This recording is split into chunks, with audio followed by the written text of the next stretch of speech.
What is up, YouTube? Welcome back to my channel. And as usual, make sure you're hitting the subscribe button, the like button, and commenting what you think about everything down below. Don't forget to interact with us so that we can get some more views and some more subs on our channel.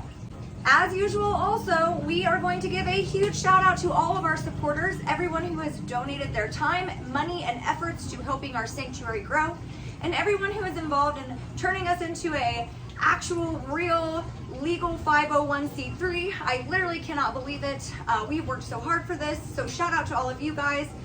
Shout out to Jessica Gum, who is our #1 donor on Patreon. We appreciate you so much, Jessica. So today's video is very special because it is actually dedicated to a young man in our local area who is a very big fan and follower of ours. Noah, this video is for you, and we're gonna be answering your question of what kinds of snakes do we have down in our sanctuary. So we're gonna give you guys just like a little tour of all of my favorite snakes in the sanctuary and some snakes we think that you're gonna like, Noah. So stay tuned because this is gonna be a really fun and interactive video. And make sure you subscribe and like.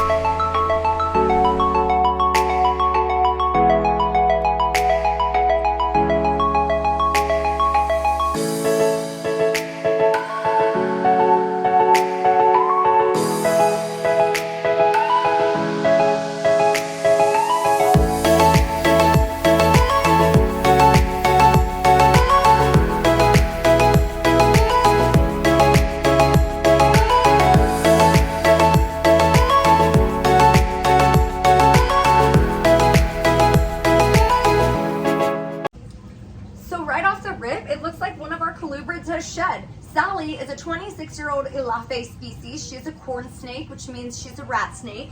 And she's been with us for a few months now. She went into blue about 3 weeks ago and has finally shed her skin. So let's get her opened up and pull that shed out and see how well she did. So Sally did not shed in one full swoop like most of my colubrids do. Usually I can pull their shed out and it is in one whole piece. So that might have been an issue with the humidity, except that I just checked and it's over, she's going through my braid, and it's over 60% humidity in there, which is actually really good for a corn snake. So I'm just guessing that it's either old age or maybe that she was a little bit stressed out yesterday while she was shedding, because we did redo everyone's enclosure. Oh my gosh, Sally. She's being very adventurous. Now that she's got her shed off, she feels good. Here, why don't you go down in there?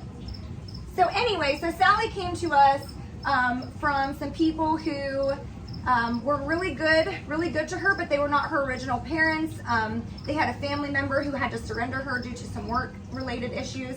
And so they didn't know exactly how to properly care for her, so she came to our sanctuary. So the coolest thing about Sally is that she is so old. This is the oldest snake that we have in our sanctuary. 26 years old is really, really old for a corn snake, which means that they have done a really great job caring for her and giving her vital nutrients. She does have cataracts and is blind, which can be an issue for corn snakes because they're diurnal, which means they're up during the day.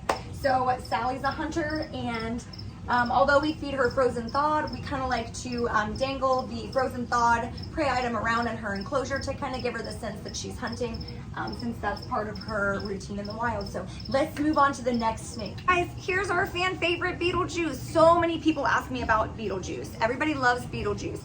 It has been a few weeks since Beetlejuice has eaten because he's on a hunger strike. I think the main reason is because we didn't move his enclosure around for the last month. So he was getting a little bit bored. He really likes to explore and do new things and have new things in his enclosure.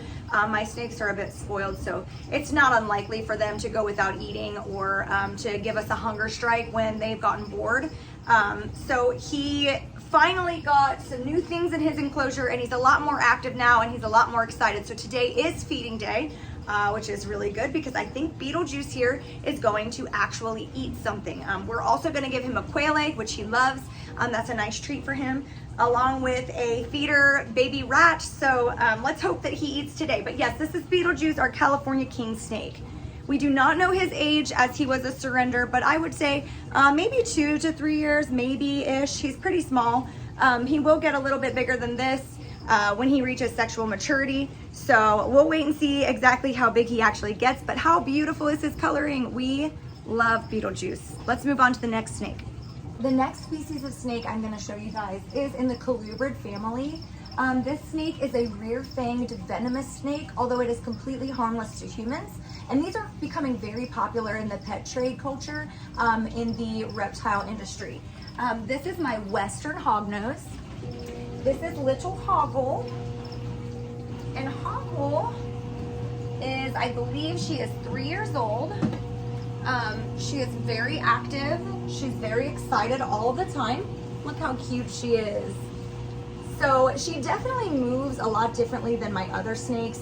You can definitely tell that she is of a venomous species. They just have a way about them. The way they move, the way they look, the way they feel. It's just a lot different than the non-venomous snakes that I'm used to handling, and off she goes. Hoggle's been with us for a few months now.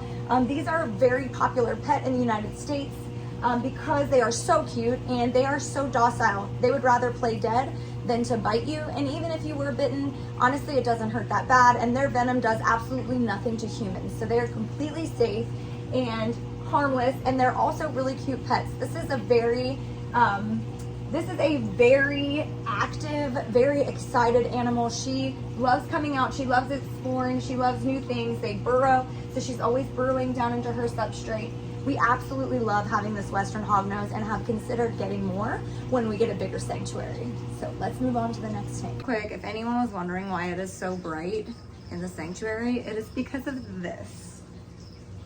This is literally a lettuce tower, okay? This is my friend Leslie's. She sells them, but the manufacturing company who makes these, this is all plant-based PVC.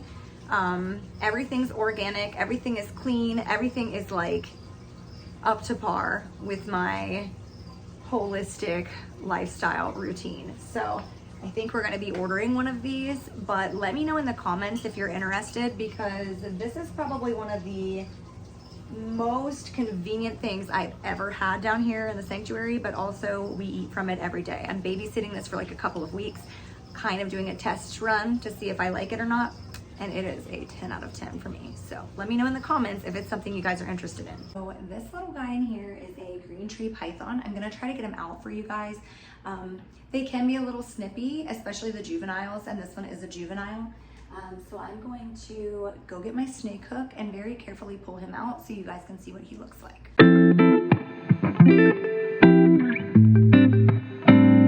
This is a very good opportunity for me to teach about the body language of my animals. I listen very closely to their body language. Green tree pythons are more of a visual pet. They're not super, we've got our bearded dragon over there bobbing his head, Sylvester Stallone. But they're not really one that you want to handle a whole lot. They do really like their space, and they do not love being handled as much. So they can be pretty striky and defensive, especially the juveniles, which, as you can see, his bright yellow color, he is still a baby. He will slowly start to lose that coloring and gain green as he gets older. So Grover does not want to come out right now, but I will put my camera up in there so you guys can kind of see how he moves, etc. But you can tell that he is still very yellow, which means he is still very much a baby, a juvenile. I'm really excited to see him starting to turn green and shedding that yellow off. It's going to be really cool. The last but most certainly not least, as this is my favorite big boy in our entire sanctuary, this is Jafar, my mainland male reticulated python. He is about 8 feet long.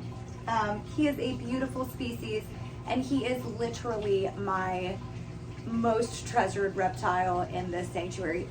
We got Jafar a little over a year ago, and as you can see, he has really a lot of energy, a lot of curiosity. Reticulated pythons are known for their curiosity. They're known to be very explorative, constantly always looking around, seeing what's new. He loves getting out, even though he has just started his shed. He has a wonderful personality and demeanor. He is so calm. He is so friendly. I would trust the snake with anybody.